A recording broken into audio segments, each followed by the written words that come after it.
धाम की जय, संत समाज की जय। जय जय जय गुरुदेव महाराज की जय। आज फिर से महाराज जी का कृपा हुआ, आप लोगों के बीच आने का मौका मिला। श्री सद्गुरु भैरवनाथ भक्ति योगाश्रम खलवा का शिष्य मैं दुबे जी।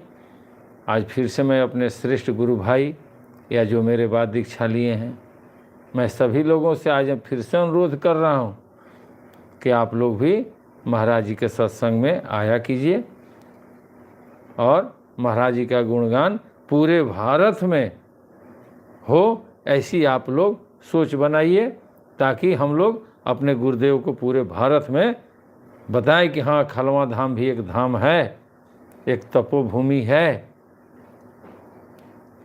एक सद्गुरु का स्थान है। ये हर शिष्य का दायित्व तो बनता है कि अपने गुरु की गुणगान करें। चलिए, अच्छा है रोहित बाबू आ गए, स्वामी जी की जय हो। आज लगता है रोहित बाबू दुकान जल्दी बंद कर दिए। ठीक है, लगन पताई का दिन है, बहुत धूप भी हो रहा है। कुसुम जी भी आ गई, स्वामी जी की जय हो। चंदन बाबू भी आ गए, स्वामी जी की जय हो। चलिए, कंचना जी भी आ गई, स्वामी जी की जय हो। धीरे धीरे सारे लोग आ जाएंगे।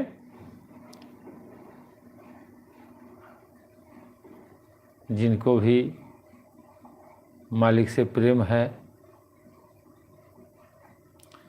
या जिनको सतमार्ग पर चलना है, वो लोग कहीं भी जा सकते हैं। जहाँ मालिक की चर्चा हो वहाँ वो लोग पहुँच जाते हैं। अजय जी भी आ गए, स्वामी जी की जय हो।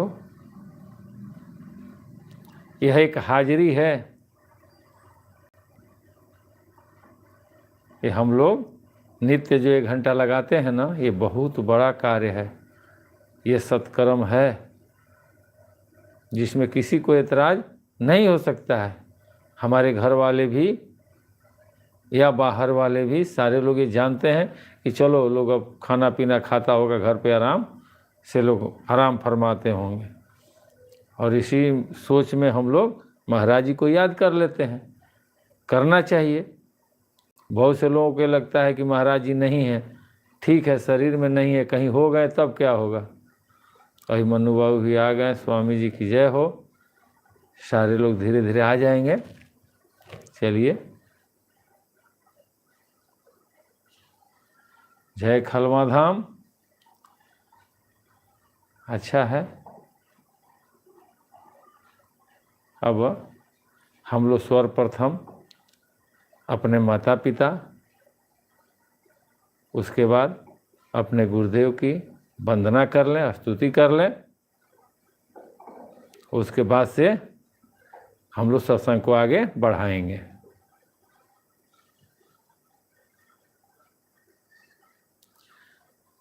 तमेव माता च पिता तमेव, तमेव बंधु च सखा तमेव, तमेव विद्या द्रविणं तमेव, तमेव सर्वं मम देव देव। ध्यान मूलम गुरुमूर्ति पूजा मूलम गुरुपदम, मंत्र मूलम गुरुवाक्यम, मोक्ष मूलम गुरु कृपा। प्रेम से बोलिए स्वामी जी महाराज की जय, खलवा धाम की जय, संत समाज की जय। जय जय जय गुरुदेव महाराज की जय। जय मालिक। ऋषु बाबू आ गए, चलिए, स्वामी जी की जय हो।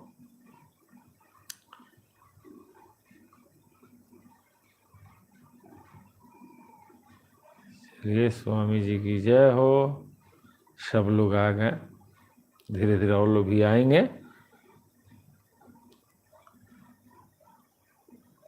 ये संसार है, संसार में सब कुछ देखना है। हम भी समाज में हैं। ऐसा नहीं है कि सब कुछ छोड़ छाड़ के आदमी बैराग में निकल जाए। जो अपने कर्म से भागता है उसको भगवान भी माफ नहीं करते हैं, ये सत्य है। इसलिए कर्म से मत भागिए। संसार में भी आपका दायित्व है कि सबको ले करके चलना, सबके लिए कुछ करना। आपसे लोगों की आशाएं हैं, आपके परिवार को, आपके बाल बच्चे को, आपके घर वालों को, सबको आपसे आशा है। उस आशा पर जब तक आप खरा नहीं उतरेंगे तब तक परमात्मा और प्राकृतिक दोनों में कोई आपको नहीं छोड़ेंगे लोग। वो हमेशा आपको भेजते ही रहेंगे कि पहले अपना जो तुम्हारे ऊपर ऋण है उसको उतारो, उसके बाद आना। अभी हम लोग के यहाँ बिहार में सर्वे हो रहा था, इसी चक्कर में सारे लोग परेशान हो गए थे। देखिए ऐसा नहीं है कि बाबा लोग कहता है ना कह रहे बाबा ठीक हैं, मस्त हैं, ऐसे नहीं कोई मस्त रह सकता है। उसको हर चीज़ का अनुभव होना चाहिए। बाबा का मतलब हुआ कि हर चीज़ का अनुभव, यानी इस संसार में कोई भी आपके पास जा सकता है अपनी समस्या लेकर। जो बड़े बड़े संत महात्मा होते हैं ना, जो सद्गुरु होते हैं, उनको अनुभव होता है, उनको हर चीज़ का अनुभव होता है। उनके पास कौन सी से पहुँचेगा ये परमात्मा जानते हैं। किसको भेज देंगे कि जाओ अपनी समस्या लेकर। तो जब अनुभव रहेगा तब तो बताएंगे। नहीं खाली अगर भक्ति का अनुभव हो, संसार का अनुभव न हो, तो फिर सांसारिक सुख जो पाना चाहता है उसको कौन सत्मार्ग दिखाएगा। अगर लड़के को जबरदस्ती कहिए सो जाओ, वो सोएगा? नहीं सोएगा, वो खेलते हुए सो जाएगा। वह खेलते हुए सो जाएगा। क्यों? तो खेला में जब उसको खिलाइएगा ना, कुछ कहिएगा कथा कहानी, तो उसमें उसका ध्यान केंद्रित होगा और शरीर को आराम मिलेगा, वो सो जाएगा। इसलिए सब अनुभव चाहिए। समाज का अनुभव चाहिए, प्रॉपर्टी का अनुभव चाहिए, परिवार में कैसे रहना है इसका अनुभव चाहिए, दो भाई में झगड़ा हो रहा है धन के लिए, उसको कैसे निपटाया जाए ये अनुभव होना चाहिए। यानी माया और सत्य में लड़ाई हो रही है तो उसको कैसे निपटाएंगे? जब संसार में देखेंगे तभी तो इसके अंदर ढूंढेंगे। परिवार में कैसे रहना है, समाज में कैसे रहना है, कौन सा डॉक्यूमेंट्स कहाँ लगाना है, जिस साधन पर हम जा रहे हैं उसका सही है कि नहीं है, हमको किस समाज में किस हिसाब से बैठना है उठना है, ये सब अनुभव का चीज़ है। ये कौन बताएंगे? माँ बाप बताएंगे, और नहीं तो कोई गुरु बताएंगे। तो जब बड़े हो जाते हैं तो माँ बाप से मतलब है नहीं रहता है कि कौन बैठेगा उनके पास। और जब पैसा आता है तो गुरु करते नहीं है कि कौन जाएगा ये सब ढकोसला में पढ़ने। मस्ती में रहो अपने राम को, तो क्या फ़र्क पड़ता है, कमा रहे हैं, खा रहे हैं, ऐश की ज़िंदगी काट रहे हैं। लेकिन जब वही उम्र 50, 60, 65 होता है तब पता चलता है कि नहीं रे, हमको कुछ करना चाहिए था, हमें माँ बाप के पास बैठना चाहिए था। अधिकांश लोग देखते हैं ना कि उम्र 15 साल की उम्र में बच्चे को लगता है कि मम्मी पापा हमारे सठिया गए हैं, इनको अभी नया जनरेशन का पता नहीं है। 25-30 साल में लोग सोचते हैं कि नहीं जो कह रहे हैं ठीक है कह रहे हैं। शादी ब्याह के बाद वो कहते हैं कि आपको परिवार में कैसे रहना है ये नहीं पता है। लेकिन जब उनका परिवार हो जाता है 40-45 साल में, तब वो कहते हैं कि मम्मी पापा सही कहते थे। तो कैसे पता चलेगा कि जब वो थे तो उनके साथ आप नहीं थे, और जब वो नहीं है तो आप अब ढूंढ रहे हैं कि कहीं मिल जाए तो हम अच्छा से जीवन हमारा कटेगा। कौन बताएगा? जितना प्रेम से माँ बाप समझा देंगे उतना प्रेम से कोई और समझाएगा? एक गुरु ही समझा सकते हैं। क्यों? तो उनको भी ये स्वार्थ है कि भाई ये अगर निकल जाएगा तो इसके साथ साथ हमारा भी नाम रोशन हो जाएगा, हमारा भी दुनिया में लोग जानेंगे कि हाँ कोई गुरु थे जिनकी भक्ति सार्थक हुई, यह शिष्य भक्ति के रूप में नजर आ रहा है। ये जरूरी चीज़ है, इसलिए गुरु भक्ति जरूरी है। माता पिता का सेवा जरूरी है, परिवार का देखरेख जरूरी है। ये सब करते हुए आप भक्ति में लगिए। सब कुछ छोड़ के चाहेंगे कि हम भक्ति में लग जाएं, असंभव है, नहीं लग सकते। कैसे लगेंगे? घर छोड़ देंगे तो भोजन चाहिए ना,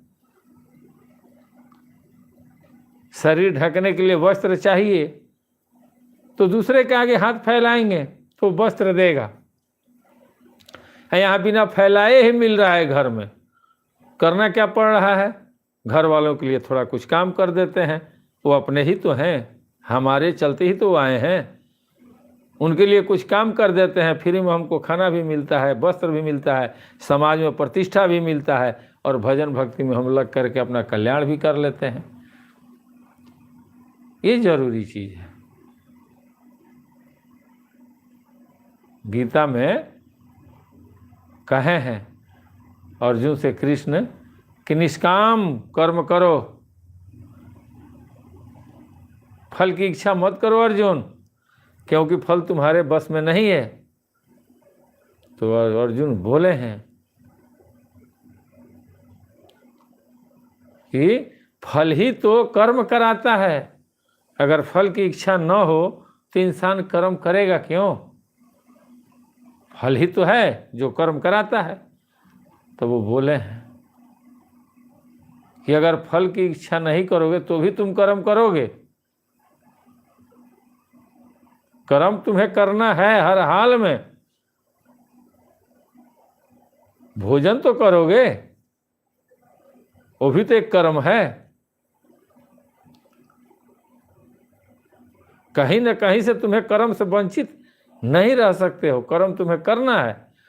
तो जिस तरह से भोजन करते हो कि चलो भोजन है, शरीर रहेगा हमारा, वो तुम्हें लगता है कि वो भोजन एक कर्म नहीं है, लेकिन भोजन करना भी एक कर्म है। उस तरह से करो कि जो होगा मालिक जब तक रखना होगा रखेंगे। हमारा दायित्व है कि सुबह शाम नहा धोआ करके पूजा पाठ कर लेना, अपने गुरु को याद कर लेना, आगे उनकी मर्जी। ये नित्य क्रिया है, इसमें फल की इच्छा नहीं होती है। निष्काम,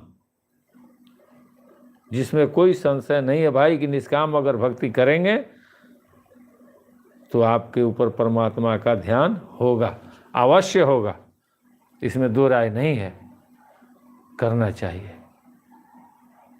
बाबा भोलेनाथ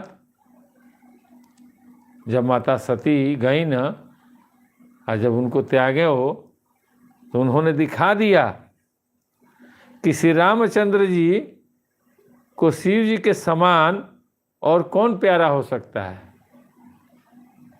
यानी राम भी शिव को मानते थे और शिव जी भी राम को मानते थे। अविनाशी हैं महादेव। ऐसी कौन सी शक्ति थी कि वो अविनाशी बन गए? ऐसी कौन सी शक्ति थी? वेद व्यास जी चिरंजीवी हो गए। ऐसी कौन सी शक्ति थी कि हनुमान जी चिरंजीवी हो गए? कहने के लिए लोग कह देते हैं कि अरे वो लोग उस समय की बात है। ऐसा नहीं है। मनन कीजिए, मंथन कीजिए, रीजन क्या है? कुछ तो होगा, कुछ तो रीजन होगा। ऐसा नहीं है कि रीजन, लेकिन कोई जानना नहीं चाहता है। बस वो अपना हावी हो करके बोल देता है चलो ये सब बेकार है। लेकिन किसी ने मंथन नहीं किया कि 5 तत्वों में 4 तत्व दिखाई देता है, एक तत्व क्यों नहीं दिखाई देता है। ये किसी ने जानने का प्रयास नहीं किया,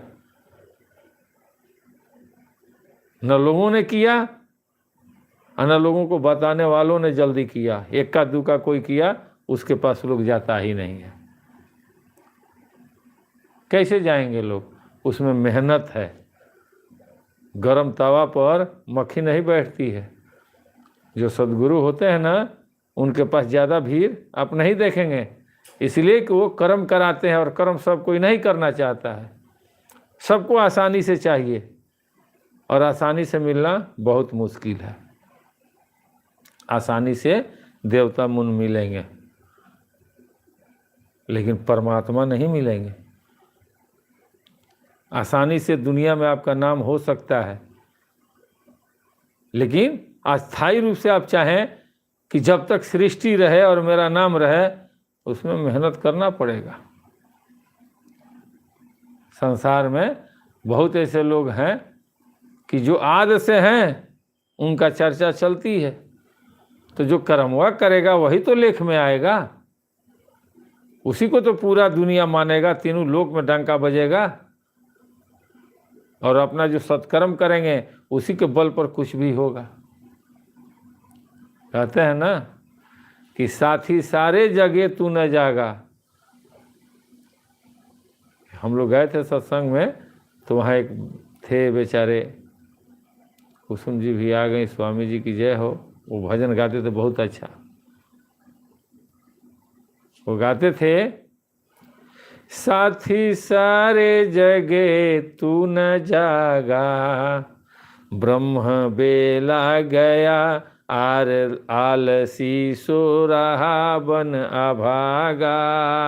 साथी सारे जगे तू न जागा। कहने का तात्पर्य क्या है कि जो हमारे मित्र हैं वो सारे लोग जगते हैं, लेकिन हम नहीं जाग पाते हैं। क्यों? क्या रीजन है? और कैसे वो लोग जागते हैं?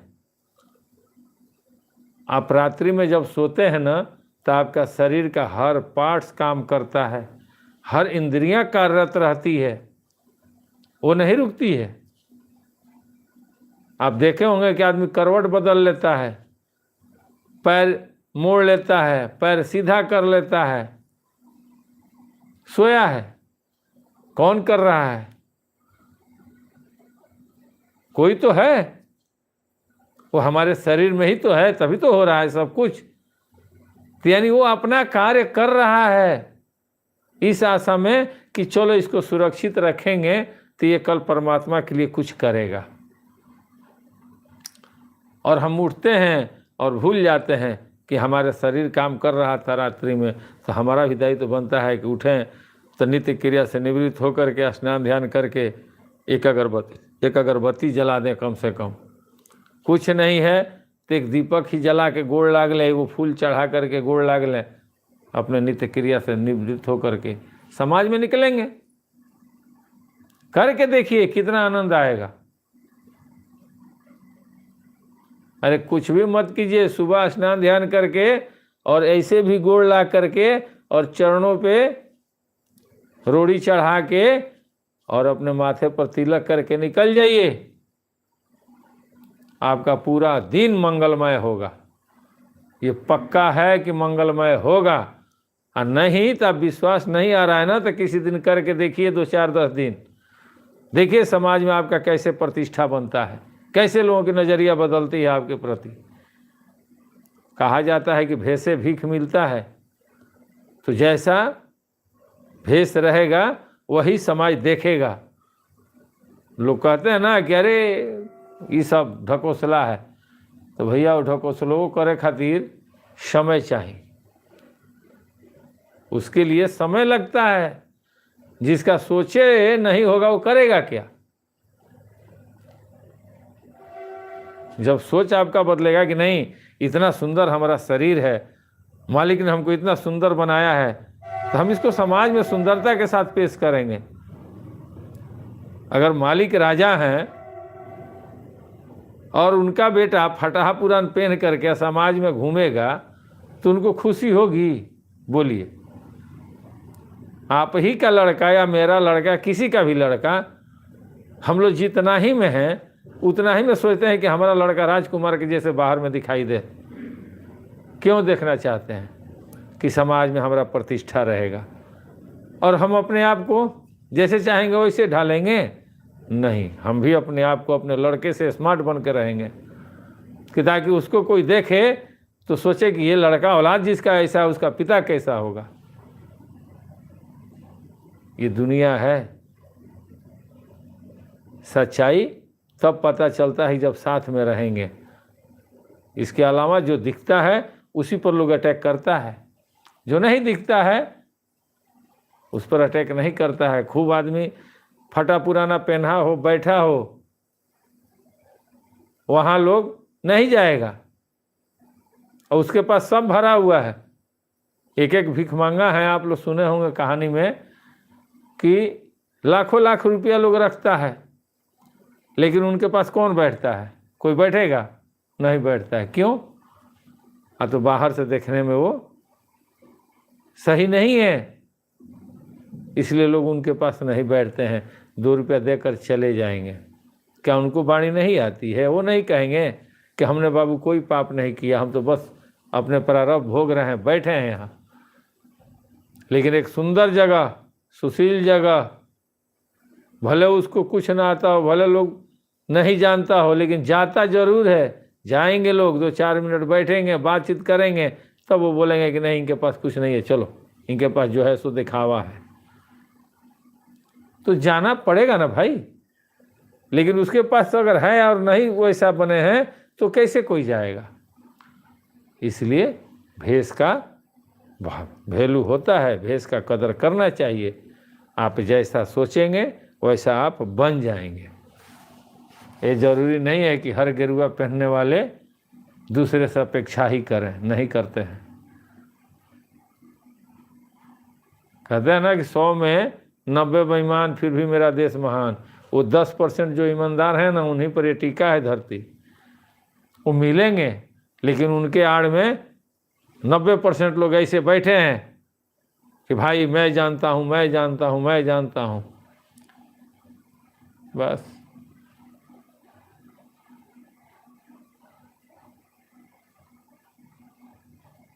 ये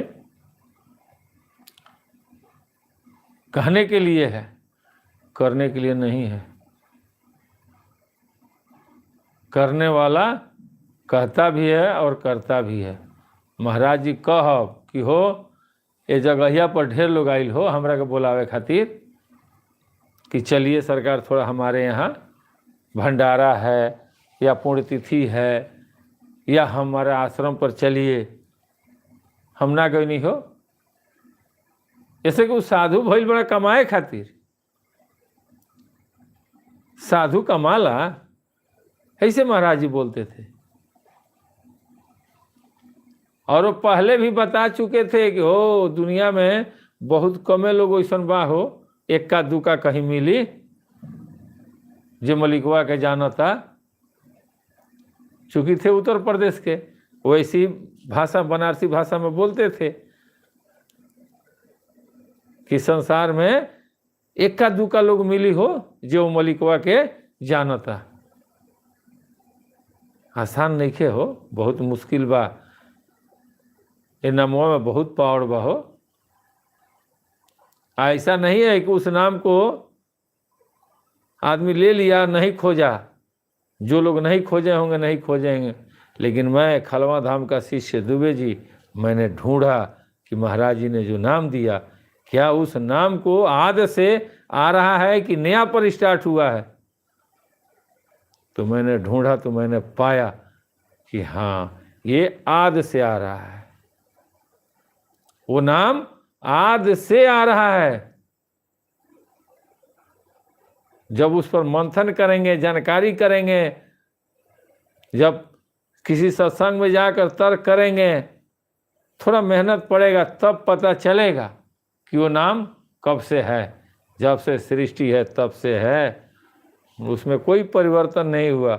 न उस समय हुआ और न आज हुआ। आज भी वही नाम है।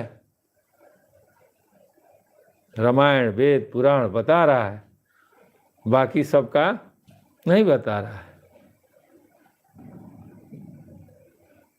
बाकी सबका नहीं बताएगा, लेकिन वो बताते हैं। वो जानकारी है। तो जब मंथन कीजिएगा, ढूंढिएगा, तब पता चलेगा कि हाँ खलवा धाम क्या है। तपोभूमि है खलवा धाम। समय का इंतजार कीजिए, आएगा समय कि वहाँ भी लगेगा बड़का भव्य माली का दरबार, और आप लोगों का सहयोग रहेगा, कृपा रहेगा, माली का चर्चा होता रहेगा, तो वहाँ भी लगेगा दरबार और वहाँ भी होगी लोगों की कल्याण। कोई ऐसा बीमारी नहीं है जिसका इलाज नहीं है वहाँ। कोई बीमारी, कोई शरीर में असाध्य रोग, कोई आपको आयुर्वेदिक का, कोई इंग्लिश का, कोई होम्योपैथिक दवाई नहीं चलेगा। वो माली के नाम में वो पावर है कि कोई बीमारी नहीं होगा आपको। हर बीमारी का इलाज वहाँ रखा हुआ है। लेकिन जानेंगे तब तो,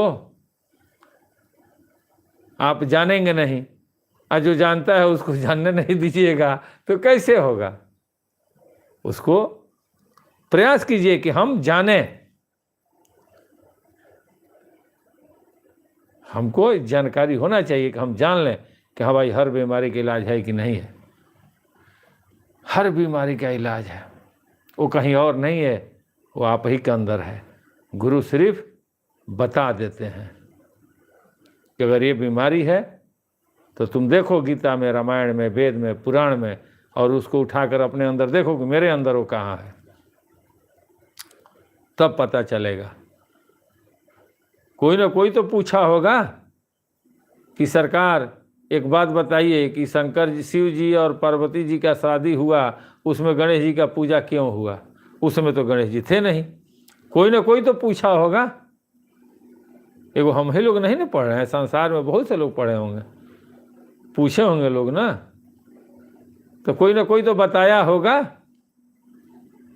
आज जिनको मालूम हो गया वो स्थिर हो गए, उनको लगा कि चलो हमारे तक है, कहानी ख़त्म करो, अब इस किससे हम बताएंगे।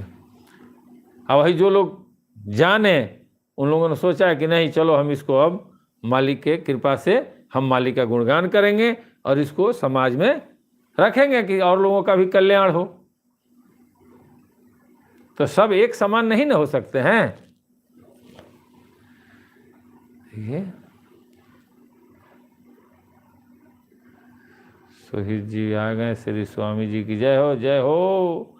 प्यारे मोहन जी कैसे हैं आप?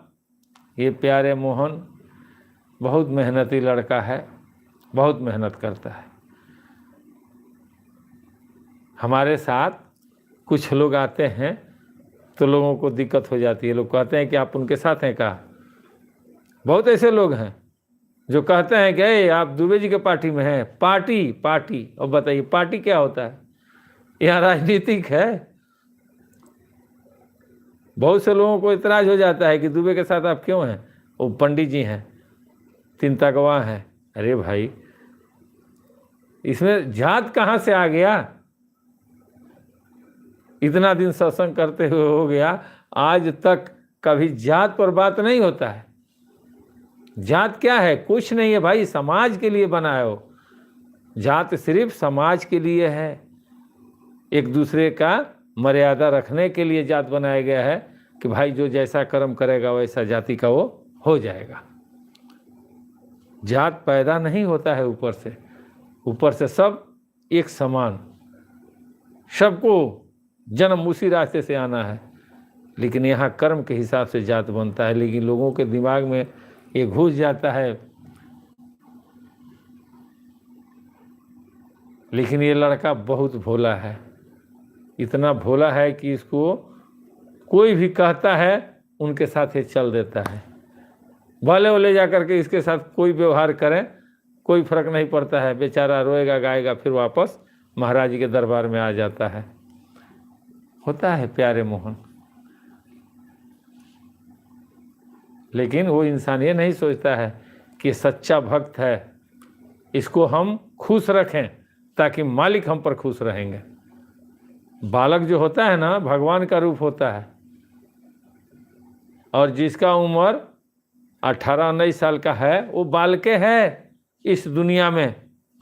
अगर उसको थोड़ा भी कष्ट होता है ना तो समझ लिए परमात्मा को कितना कष्ट होगा, वो आपको नहीं छोड़ेंगे। होता है जो दूसरे को कष्ट देता है, जो दूसरे से स्वार्थ रखता है, परमात्मा उसको ऐसा लाठी मारते हैं ना कि दिखाई देता है। उसको आत्मग्लानि होती है, परिवार वाले छोड़ देते हैं।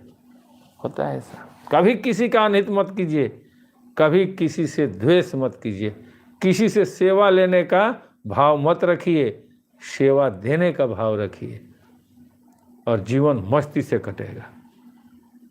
महाराज जी कहब कि हो जे जैसन पात्र बा ओकर उहे काम मिलल बा।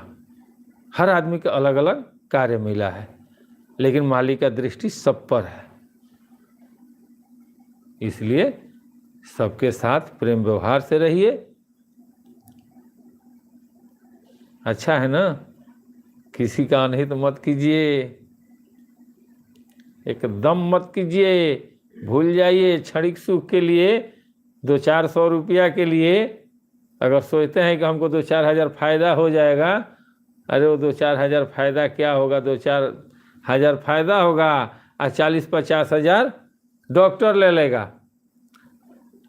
किसी से मत लेने का चाह रखिए, लेना है उस मालिक से मांगिए कि हे परमपिता परमात्मा, आपने हमें भेजा, हमारे शरीर में कोई ऐसा चीज़ नहीं है जिसके चलते मुझे दिक्कत हो।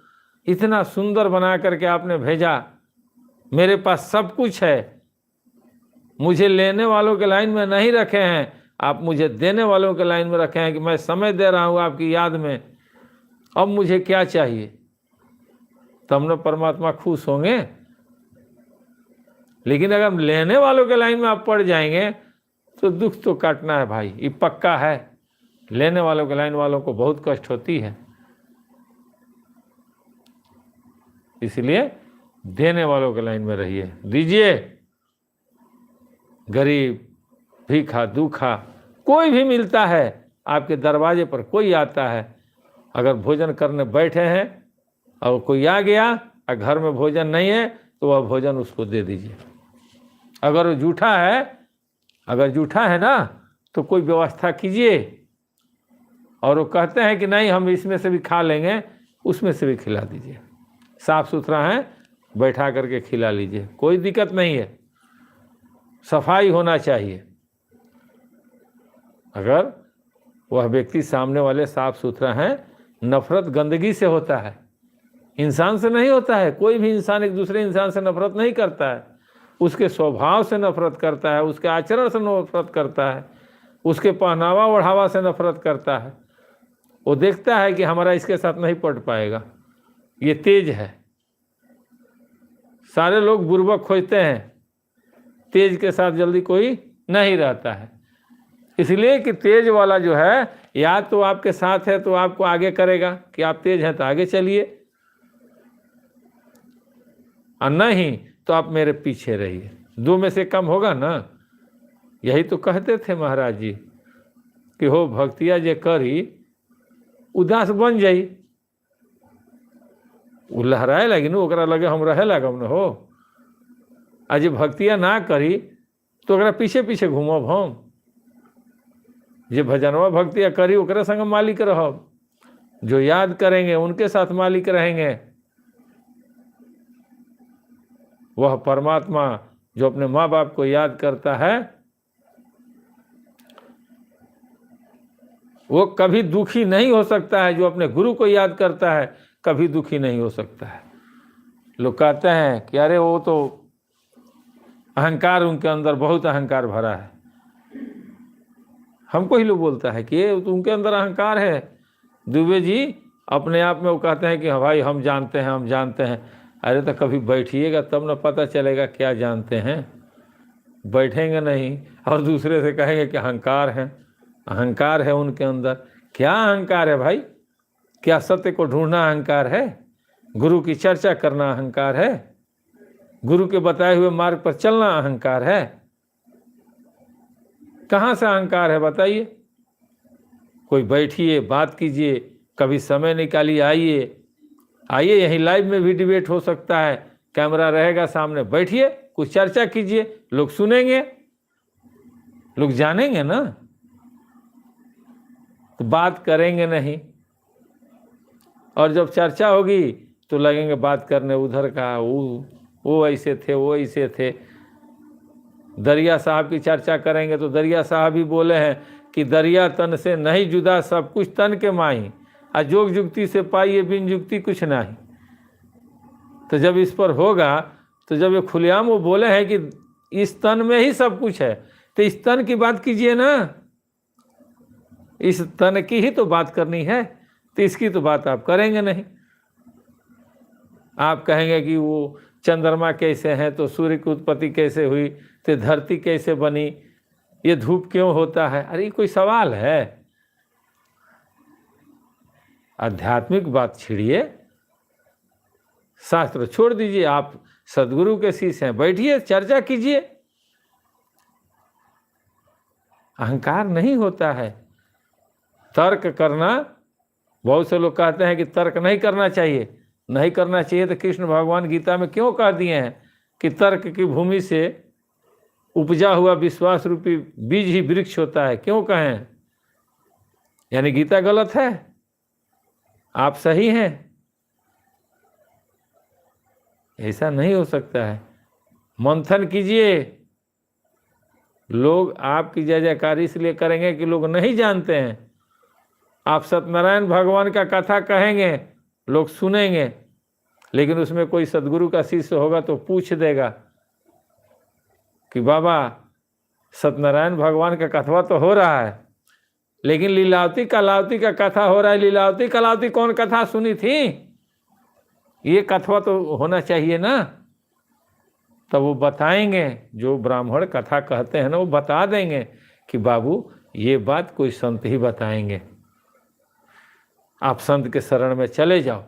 कोई भी संसार में आप किसी भी मंदिर पर जाइए, किसी भी जो शास्त्र के ज्ञाता है उनके पास जाइए, वो सारे लोग यही बोलेंगे कि आप किसी संत के शरण में जाइए, इसलिए कि संत ही अंत लगाते हैं। ये हम लोगों का बस का नहीं है। हम लोग शास्त्र के ज्ञाता हैं, हम शास्त्र बता सकते हैं, हमें अध्यात्म की जानकारी नहीं है।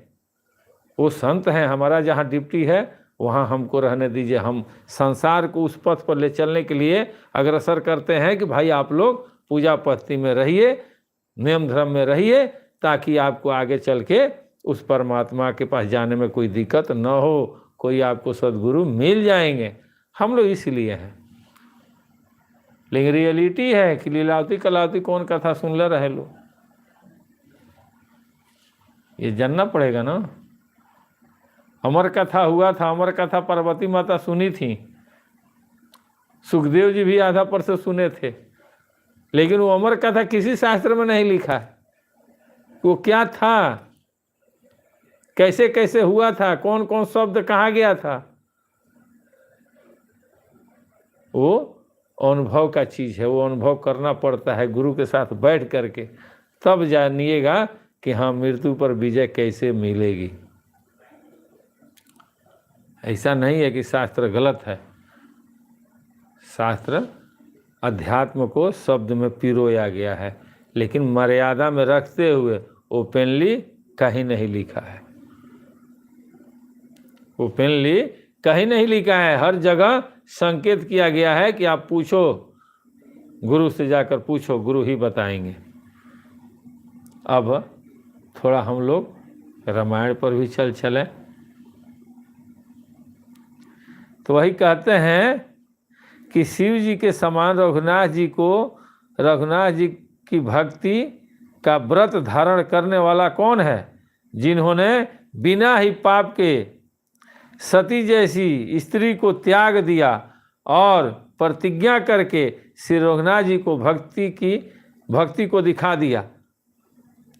यानी कि राम जी को माता सती ने जब सीता का रूप पकड़कर गई तो उन्होंने दिखा दिया कि मैं आपको त्याग रहा हूँ। क्यों? हाँ, तो आप मेरे माता जगत जननी माता सीता का रूप आपने पकड़ लिया। इतना प्रेम था राम से, शंकर भगवान को इतना प्रेम था राम जी से कि उन्होंने अपने पत्नी सती को त्याग दिए। सोचिए, यानी कि ये जो सती जो थी वो शक्ति, माता सीता जो थी वो शक्ति थी, और राम रमण करने वाले थे। राम जो है वो परमात्मा का अंश, जो परमात्मा है ना, ये ईश्वर अंश जीव अविनाशी, वो मनुष्य रूप में न आए थे, पुरुष रूप में। तो महादेव ने उस शक्ति को त्याग दिया कि जो मेरे जीवात्मा को, जो मेरे अंदर जो मुनि बैठे हैं, जो पार ब्रह्म हैं, उनको अगर विश्वास नहीं हुआ, उन पर इसको शक्ति को विश्वास नहीं हुआ, तो यह शक्ति किस काम की। अगर हमारे पास जो शक्ति है उससे सत्कर्म न हो पाए तो फिर वो शक्ति किस काम का, उसको त्याग ही देगा ना लोग। यानी कि जो शक्ति है उसको कह देगा कोई मतलब नहीं है, रहो तुम मेरे अंदर, कुछ नहीं करेंगे, स्थिर हो जाएंगे। शक्ति को बेचैनी होगा कि नहीं, आंख बंद कर लेंगे, पैर मोड़ लेंगे, हाथ बंद कर लेंगे, कान में रुई ठूस लेंगे, बेचैनी बढ़ेगा कि नहीं शक्ति को, कि अरे इसके पास हम हैं, ये हमको यूज नहीं कर रहा है। क्यों? इसलिए कि आपने मेरे प्रभु को प्रभु पर विश्वास नहीं किया और अपने पति पर भी विश्वास नहीं किया। इसलिए कि पति परमेश्वर होते हैं, वो जो कह देंगे वो ब्रह्मा का रेख है, वो ब्रह्मा का लेख है, उसको मानिए। पति अगर दुष्ट ही हो, चाहे जैसा भी हो, वो है तो पति। आप उसके बनने के लिए आई हैं, उसके साथ वो ऐसा बनने के लिए आई हैं। पति आपके साथ बनने के लिए नहीं गया है, पत्नी पति के पास आती हैं। हर माँ बाप अपने औलाद का शादी लड़के से करता है कि मेरी बेटी उसके घर जाएगी, उसमें ढल जाएगी, उसका नया जीवन चालू हो जाएगा। तो शक्ति जो है वह जीव के अधीन है। जीव है तो ही शक्ति है, प्राण है तो ही शक्ति है, आत्मा है तो ही शक्ति है। आत्मा नहीं, शक्ति नहीं। तो अगर आत्मा के अनुकूल अगर चलता है तो ठीक है, लेकिन आत्मा के प्रतिकूल अगर शक्ति चलने लगी तो शक्ति किस काम की, सोचिए।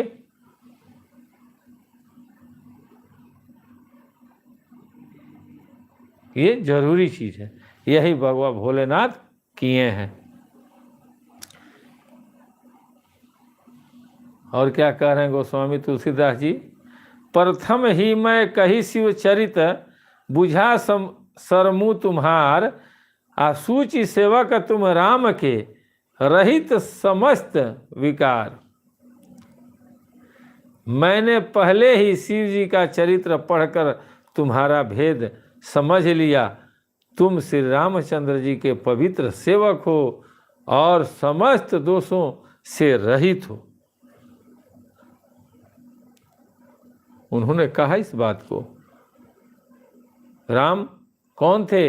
जो महादेव में रमण कर रहे थे, वही राम यहाँ अवतरित हुए थे अयोध्या में, जो सब में रमण करते थे। तो उनको नारायण ने रूप बना करके और इसमें आए थे, वो संसार को नया दिशा निर्देश देने के लिए कि आप लोग ऐसे चलो तो सृष्टि सही चलेगी। मैं जाना तुम्हार गुणशीला, कहु सुनहु अब रघुपति लीला। सुनु मुनि अजु समागन तोरे, सुनु मुनि अजु समाजन तोरे, कहीं न जाई जम सुख मन मोरे। मैंने तुम्हारा गुण और शील जान लिया, अब मैं श्री रघुनाथ जी का लीला कहता हूँ। सुनो हे मुनि सुनो, आज तुम्हारे मिलने से मेरे मन में आनंद हुआ है, वह कहाँ नहीं जा सकता। कितना आनंदित आदमी हुआ है। रामचरित्र अति अमित मुनीसा, कहीं न कहा है सत कोटि अहिसा। तदपि जथा सुत कहु बखानी, सुमिरी गिरापति प्रभु रघुवानी। हे मुनीश्वर, कहते हैं हे मुनीश्वर, रामचरित्र अत्यंत अपार है, 100 करोड़ शेष की भी उसे नहीं कह सकते हैं। तथापि जैसा मैंने सुना है वैसा वाणी से स्वामी प्रेरक और हाथ में धनुष लिए हुए प्रभु श्री रामचंद्र जी का स्मरण करता हूँ। यानी उन्होंने सुना था, गोस्वामी तुलसीदास जी ने ये सुना था कि ऐसे राम जी थे, और वही बोल रहे हैं कि मैं उनका वर्णन कर रहा हूँ।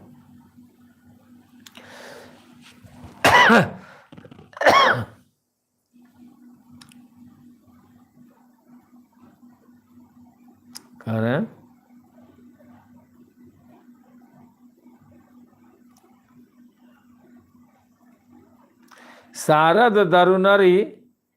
शारद दारुनारी समस्वामी आराम सूत्रधर अंतर जामा। आ जे ही पर कृपा कर ही जनु जानी, आ कवि उर अजिर नचावही बानी। कहते हैं सरस्वती जी कठपुतली के समान हैं और अंतर्यामी स्वामी श्री रामचंद्र जी सूत पकड़कर कठपुतली को नचाने वाले हैं। वो भगवान रामचंद्र जी जो हमारी आत्मा है ना, जो रमण करने वाली है, वो उस सरस्वती को, यानी कि ज्ञान है, उसको वो जैसे कठपुतली हम लोग नचाते हैं ना रस्सी पकड़ के ऐसे ऐसे, वैसे वो नचाती हैं, नचाते हैं। कठपुतली के समान अंतर्यामी स्वामी श्री रामचंद्र जी सूत पकड़कर कठपुतली को नचाने वाले सूत्रधार हैं। अपना भक्त जानकर जिस कवि पर वे कृपा करते हैं, उसके हृदय रूपी आंगन में सरस्वती को नाचना ही पड़ता है। कह रहे हैं कि हृदय रूपी आंगन में सरस्वती को वे नचाया करते हैं। ये ज्ञान कहाँ से आ रहा है? चेतना से ना आ रहा है। कहाँ से चेतना आई? गुरु के कृपा से। गुरु की कृपा कब हुई? कि जब हमारा आत्मा उनसे जुड़ा, तब ना। ये सब करना पड़ेगा, करने से हो जाएगा। परनौ सोई कृपाल रघुनाथा, अब बरनौ विशद तासुगुण गाथा। परम रम्य गिरिबरु कैलासु, असदा जहाँ शिव उमा निवासु। उन्हीं कृपालु श्री रघुनाथ जी को मैं प्रणाम करता हूँ और उन्हीं के निर्मल गुणों को कथा कहता हूँ। कैलाश पर्वत में श्रेष्ठ और बहुत ही रमणीय हैं, जहाँ शिव पार्वती सदा निवास करते हैं। देखिए रमणीय है, ये भी बहुत कठिन चीज है। रमणीय सिद्ध तपोधन जोगीजन सूर किन्नर मुनिमंधु, अब बस ही जहाँ सुकुति सकल, सेव ही शिव सुख कंद। सिद्ध तपस्वी जोगीगण देवता किन्नर और मुनियों के समूह उस पर्वत पर रहते हैं। वे सब बड़े पुण्यात्मा हैं और आनंद कंद श्री महादेव जी को सेवा करते हैं। ये सारे लोग उनके सेवक हैं। हरिहर विमुख धर्म रति नाही, आते नर तह सपनेहु नहीं जाही। ते ही गिरी पर बट बिटप विशाला, ते ही गिरी पर बट विपट विशाला, अनीत नूतन सुंदर सब काला।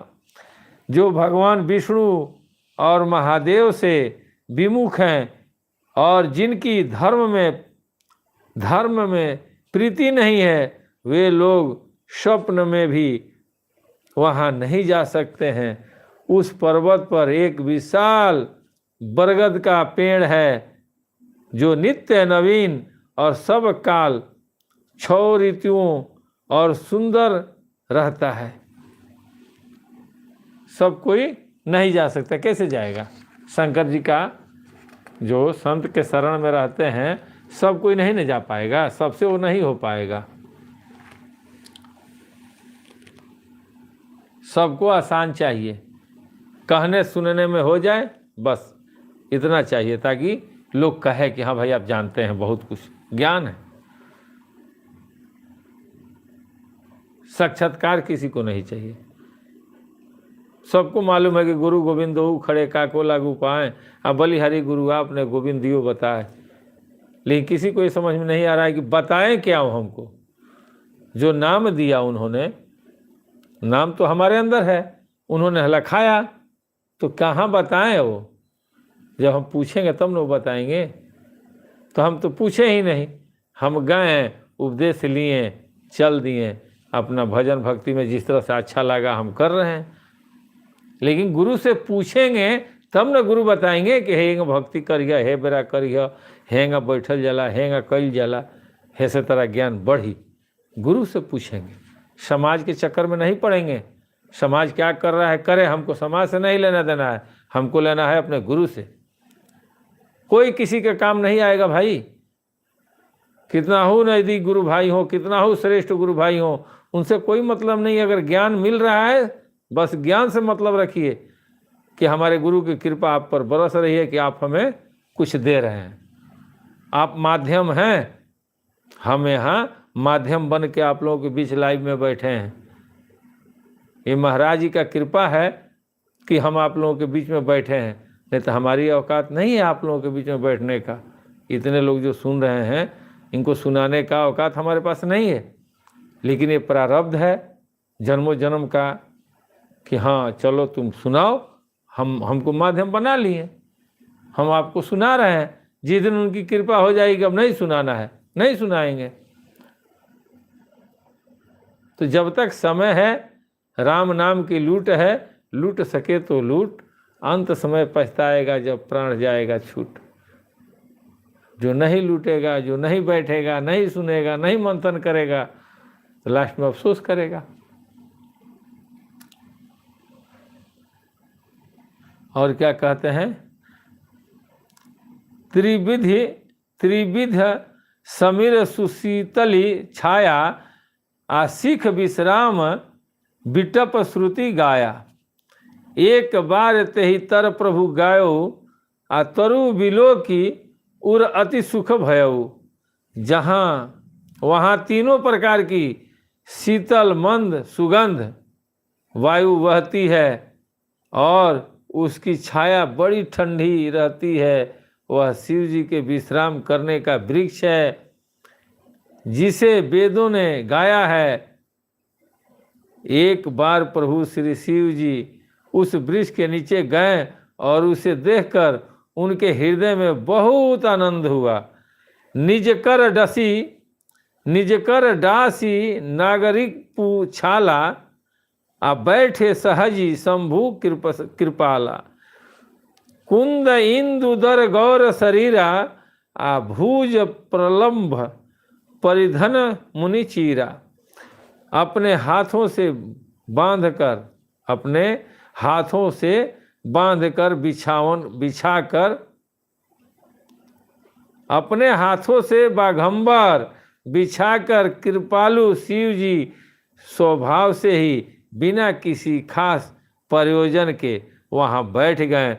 कुंद के पुष्प चंद्रमा और शंख के समान उनका गौर शरीर था, बड़ी लंबी भुजाएं थी और वे मुनियों से वलकल भ्रम धारण किए हुए थे, वस्त्र धारण किए हुए थे।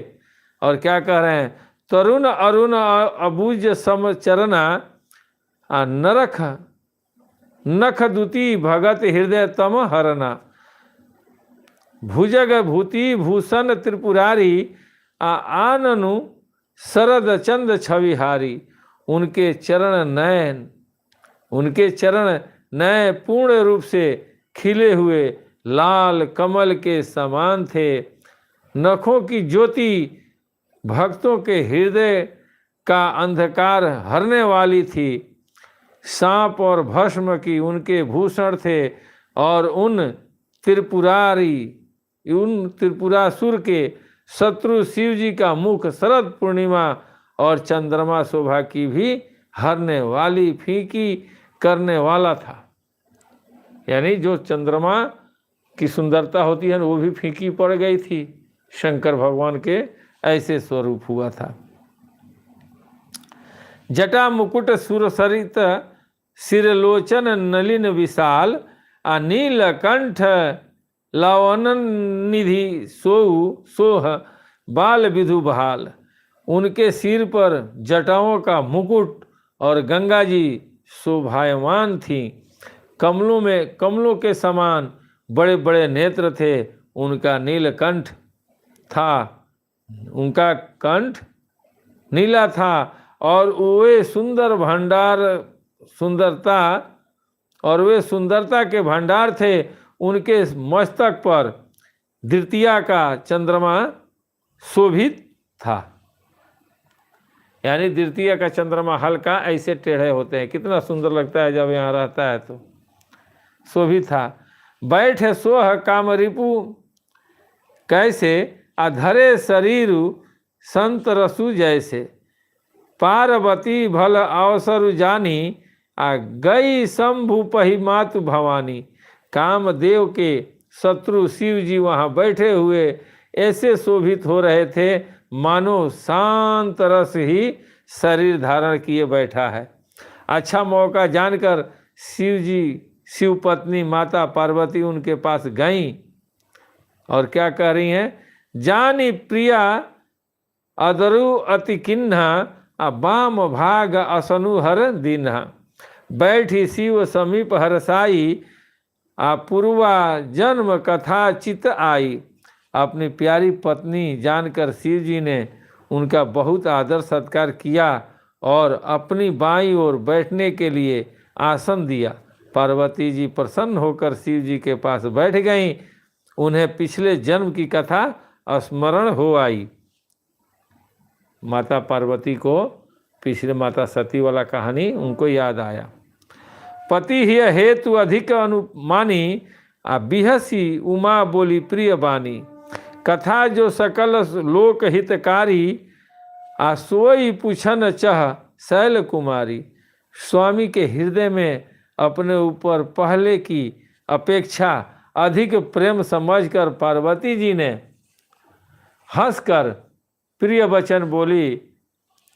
याज्ञवल्क्य जी कहते हैं कि जो कथा सब लोगों का हित करने वाली है उसे ही पार्वती जी पूछना चाहती हैं। प्रेम से बोलिए स्वामी जी महाराज की जय हो। अब कल इसके आगे चला जाएगा कि याज्ञवल्क्य जी ने क्या कहा था कि पार्वती जी सबके हित के लिए ही पूछने वाली थी। अब सारे लोग हाथ जोड़ लीजिए और अपने सारे गण को, जितने आपके परिवार में दोस्त मित्र हैं, सबको अपने में समाहित कीजिए और अपने गुरुदेव, अपने माता पिता, अपने इष्ट से कहिए कि सबका कल्याण आप लोग करें। और मेरे साथ आरती स्टार्ट कीजिए। ध्यान मूलम गुरु मूर्ति, पूजा मूलम गुरु पदम, मंत्र मूलम गुरु वाक्यम, मोक्ष मूलम गुरु कृपा। हरि ओम जय श्री जगतारण, स्वामी जप श्री जगतारण। कलि के कलुष विभंजन, भवताप निवारण। हरि ओम जय श्री जगतारण, तारण कारण आए जगत में। स्वामी संत रूप धर लेना, हो मोरे स्वामी संत रूप धर लेना। करी कृपा मुझ पति तन पर, हठ दर्शन दीना। हो मोरे स्वामी हठ दर्शन दीना। रूप अनूप महाछविधारी, जन को मन मोहे। हो मोरे स्वामी जन को मन मोहे। दरस करत अधनाशय, वर्ण सके अस को है। हरि ओम जय श्री जगतारण, मधुर बचन संशय सब नासत। नाम अमलोक दीना, हो मोरे स्वामी नाम अमलोक दीना। जीवन मुक्ति लखो प्रभु, निज शरणन कर लेना। हरि ओम जय श्री जगतारण, कोटि न कर्म हरत एक क्षण में। जो कोई सन्मुख आवे, हो मोरे स्वामी जो कोई सन्मुख आवे। ब्रह्मानंद मगन मन, अजर अमर पद पावे। हरि ओम जय श्री जग तारन, बिन सेवा जो द्रव्य दीन पर। प्रभु सम को हितकारी हो मोरे स्वामी, प्रभु सम को हितकारी। तज प्रभुता निज जन की, करत सदा रखवारी। हरि ओम जय श्री जग तारन, मुनि अवतार सकल सुर माया। प्रभु आज्ञा सिरधारी हो मोरे स्वामी, प्रभु आज्ञा सिरधारी। पावन हुए पतित जग, आके शरण तुम्हारे। हरि ओम जय श्री जग तारन, नाना कर्म धर्म मति प्रगटे। संत भेष किए धारण हो मोरे स्वामी, संत भेष किए धारण। सो संशय सब नाश किए, जय हो अधम उदाहरण। हरि ओम जय श्री जग तारन, नाम तत्व और शब्द सनातन। गुरु जी को ही जाने हो मोरे स्वामी, गुरु जी को ही जाने। गुरु बिन और न दूजा, हितकारी कहु मानो। हरि ओम जय श्री जग तारन, आरत हरण पतित पावन कहे। संत निगम धारे हो मोरे स्वामी, संत निगम धारे। असरण शरण दया निधि, के हो महिमा धारी। हरि ओम जय श्री जग तारन, सगुण ब्रह्मानादि सनातन। श्री सदगुरु जी के हो मोरे स्वामी, श्री सदगुरु जी के। आरती करत पतित यह रखौ लाज निज मन के। हरि ओम जय श्री जग तारन, हरि ओम जप श्री जग तारण। स्वामी जप श्री जग तारन, कलि के कलु सभी भंजन। भवताप निवारण, हरि ओम जय श्री जग तारन। तमेव माता च पिता तमेव, तमेव बंधो च सखा तमेव। तमेव विद्या द्रविणं तमेव, तमेव सर्वं मम देव देव। प्रेम से बोलिए स्वामी जी महाराज की जय, खलवा धाम की जय, संत समाज की जय। जय जय जय गुरुदेव महाराज की जय। जय हमारी। चलिए आज का भी दिन चला गया, ऐसे ही कट जाएगा। आज की मुलाकात बस इतनी, चाहे कल आप कर लीजिएगा बात जितनी। जय खलवा धाम।